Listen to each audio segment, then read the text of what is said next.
Okay, students, so let us begin with the electronic configuration part from chapter number 4. Okay, so I hope everyone is on chapter 4, page number 45. Okay, you all can see this atomic orbitals and quantum numbers and all.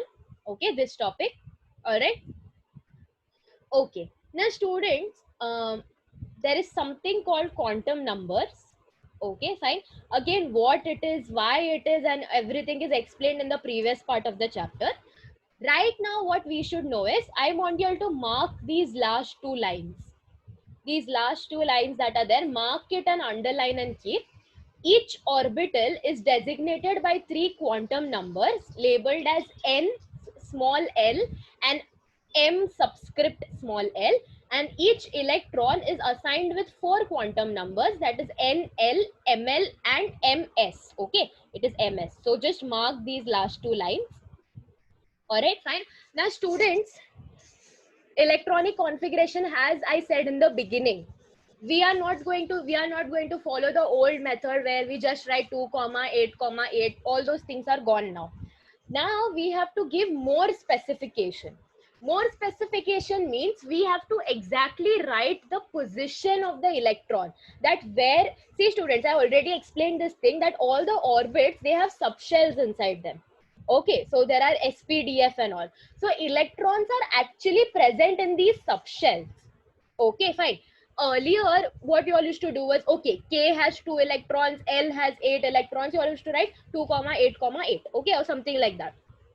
But now, why that is not acceptable? Because now you all are familiar with the concept of SPDF.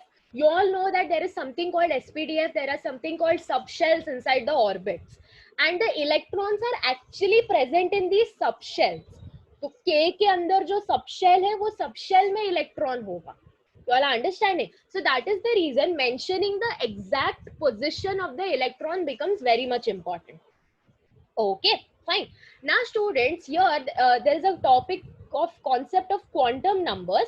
So quantum numbers are certain number sets that we can give to our orbit. Okay, we can give to our orbit or to our electron. Okay, so there is small n, there is small m, there is ml, okay, and then there is ms. Okay, fine. I'll be explaining to you all what is the meaning of each and every quantum number, like what n stands for, what l stands for, what ml, what ms stands for. Once I explain you all these things, you all will understand what this topic exactly is. Okay, so as if for now, from this part, just mark these statements. Okay. So let us begin, students, with the first quantum number, that was n. Okay, small n. So students, very first thing to mark, you all can just mark here this point. Okay, the first point, this small n is called principal quantum number. Okay, principal quantum number, and it is a positive integer. Just mark this first statement. N is something that starts from 1. Okay, it starts from 1 and then it goes on till whatever orbit is there. So for different elements, there are different number of orbits, right? Yes or no? Now the question is, what this n is. What is principal quantum number? Students, you all know that your shells are labeled as K, L, M, N, O, P, and etc. Yes or no? The first shell is K, the second is L. So the shell number is nothing but principal quantum number. As simple as that. Matlab, K is your first shell, right? So its principal quantum number is 1. L is your second shell, so its principal quantum number is 2. So the shell number, the main shell that is there, its number is called principal quantum number, and it is designated by small n. Okay, very simple. All right, fine. Now here, just you all can just put a tick mark in front of this table, because this table is kind of summarizing what principal quantum number is. Okay, fine. Allowed number of orbitals. Now students, see, inside an orbit, okay, that is your K, or for example L or M or N, inside that there are subshells. Subshells, whenever I say subshells, or it is also called orbitals, but I'll just go with subshells so that you all are not confused. So subshells, there are 4, S, P, D and F. But all the orbits do not have all the subshells.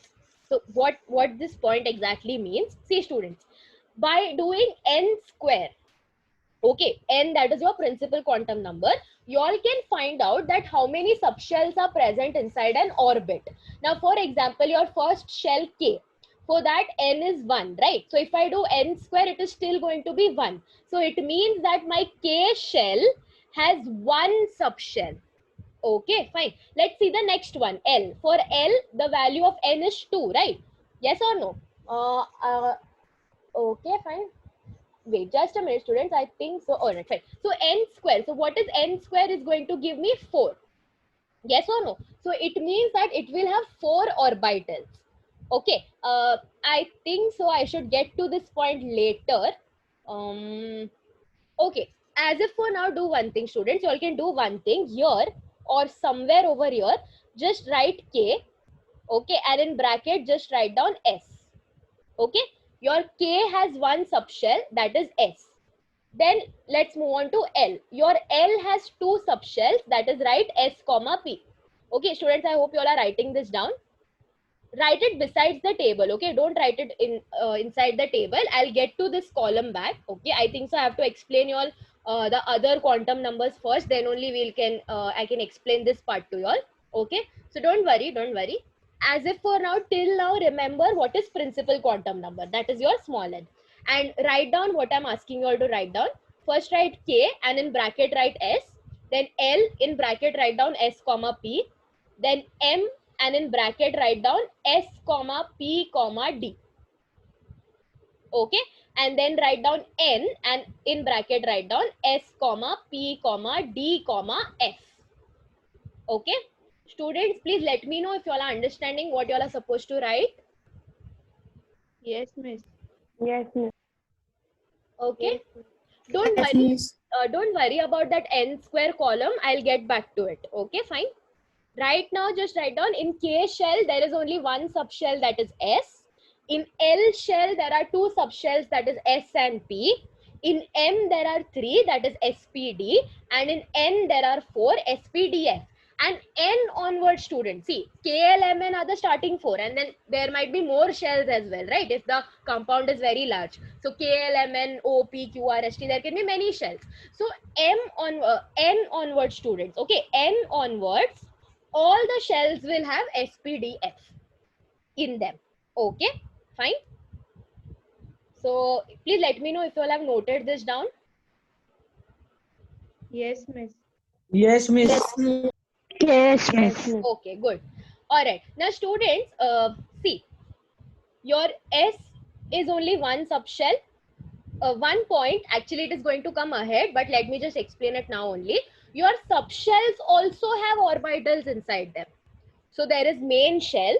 Inside the main shell, there is subshell.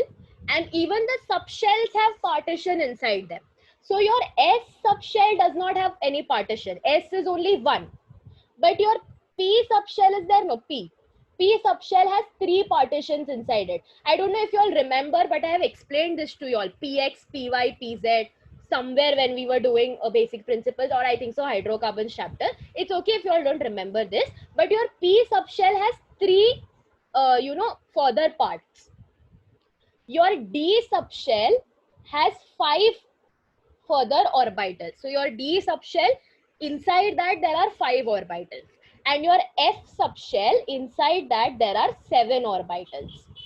Okay, students, you all can note this down as well.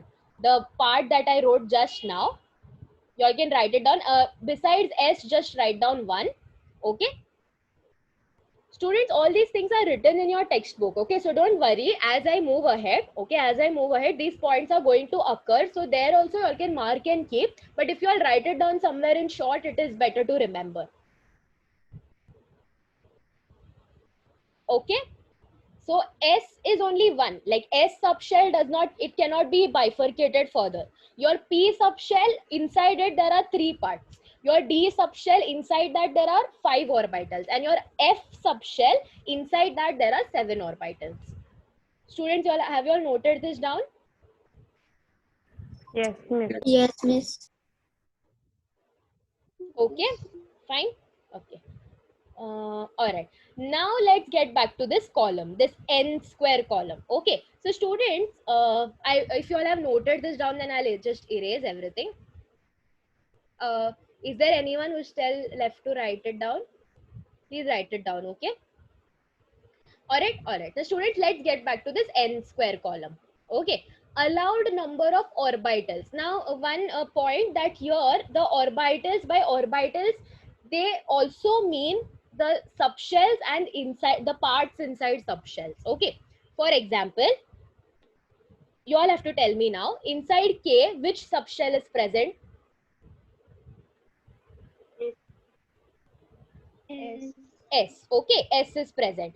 And inside S, is there any orbital present, or S is alone, like on its own? It is on its own, right? 1. So inside K there is S, and S को और आगे हम लोग bifurcate नहीं कर सकते, तो S अकेला ही है, इसलिए all can see the value over here is 1. Let's get to the next one. Let's get to the next one. Okay, that is L. Okay, L में कौन कौन था students? S and P. Now you all tell me, S has only one shell and P comes with 3 more partitions, right? Like inside P there are 3 partitions, yes or no? So what is 3 plus 1? So in all कितने हो गए total? 4. You all are understanding what this column stands for now. Let's get to the next one, M. Okay, M में कौन होता है students? S, P और D होता है. अब तुम लोग मुझे जरा addition करके बताओ क्या आएगा? S का 1, P का 3 और D का 5 is going to give me 9. 9. You all can see the value is 9. So basically this n square column is telling me how many orbitals. Orbitals मतलब subshell और उसके अंदर का भी सब मिला के कितने orbitals होते हैं एक shell में. Okay, last one n वाला देखो, SPDF. So S का 1, P का 3, D का 5, F का 7. If you all add everything, you all get 16. Okay, students, please let me know if you all have understood this table now properly and whatever I explained till Yes, miss. Yes, miss. Yes. miss. Okay, if you all have any doubt, please ask. Okay, fine. Just a minute, okay? All right, okay. So this was the first number, okay? Students, here, if you all observe, there are many numbers. So first n is done. Principal quantum number is done.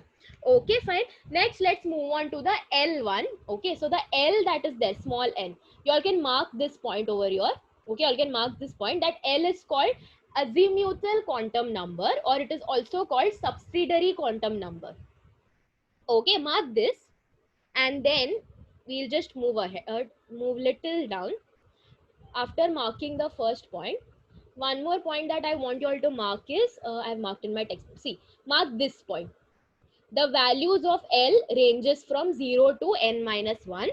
Okay, mark this point. Okay, fine. Now see students, your n, principal quantum number, starts from 1. Yes or no? 1, 2, 3, 4, 5. Whereas your L is there, no, small m, that is azimuthal quantum number, it starts from 0. Okay, it starts from 0, 1, 2, 3 and so on. Now students, here one simple thing to remember is that if value of L is 0, okay, if value of L is 0, it means that it has only one subshell, or it has the first subshell S in it. Okay, fine, it has the first subshell S in it. If the value, wait, I'll just write it down somewhere over here. Okay, so if L is 0, okay, 0 matlab only one value, ek value. So here L0 means the shell has only one subshell, that is S. If L's value is 1, okay, students, 1 means 0 and 1. Okay, 0 and 1 matlab do values ho gaya, right? So the orbit has S and P in it. Okay, if L is 2, if L is 2 means 0, 1, 2, 3 values, right? 3 values means my shell has SPD in it. Okay, fine. I hope you all are understanding. If not, see, they have written over here. Okay, fine. See, the value starts from 0 to n minus 1. 0 to n minus 1 matlab if I am talking about a shell where value of n is 3. Okay, value of n is 3. That is KLM. मैं M वाले shell की बात कर रही हूँ. तो उसमें L का value क्या होगा students? 0 to n minus 1, 3 minus 1, that is 2. So for your capital M shell, your value of L is going to be 2. So if I just write 2, you all are supposed to know that it is 0, 1 and 2. है ना? 0, 1 and 2 मतलब 3 values मतलब SPDF and capital M में वही होता है ना, SPDF ही होता है, right? Yes or no? I hope you all are able to relate. Okay, Okay, so let's just read the example that is written over here. The K shell, that is the first one, which has n as 1. So if you all will put n's value over here, 1 minus 1 is 0. So 0 to 0 matlab khali 0. So for your K shell, value of L is 0. Okay, so see, it is written over here. It contains only one subshell having L as 0. Okay, fine. So students, please let me know if you all understood what azimuthal quantum number is. Yes, miss. Yes, miss. Okay, fine. So L will give me the number of subshells present inside. So like for example, if I'll give you all n, okay, tell me how many subshells are present. Okay, here I am talking about subshells, okay, not all the orbitals, just subshell. SPDF में से क्या क्या present है. So if I tell you all, tell me what are the subshells present in n, capital N. Now you all know that for capital N, your quantum number is 4. And in order to find the azimuthal quantum number, we go from 0 to n minus 1. Okay, so 4 minus 1 is 3. So the value is ranging from 0 to 3. 0, 1, 2, 3. 4 values. 4 values matlab S, P, D and F. And that is true, right? Your N shell has S, P, D, F as the subshells. Okay, fine. So I hope you all are understanding. So students, these were the first two quantum numbers n and L. The remaining one, and we have not yet reached how to write configuration. So the remaining part we'll do next time. Okay.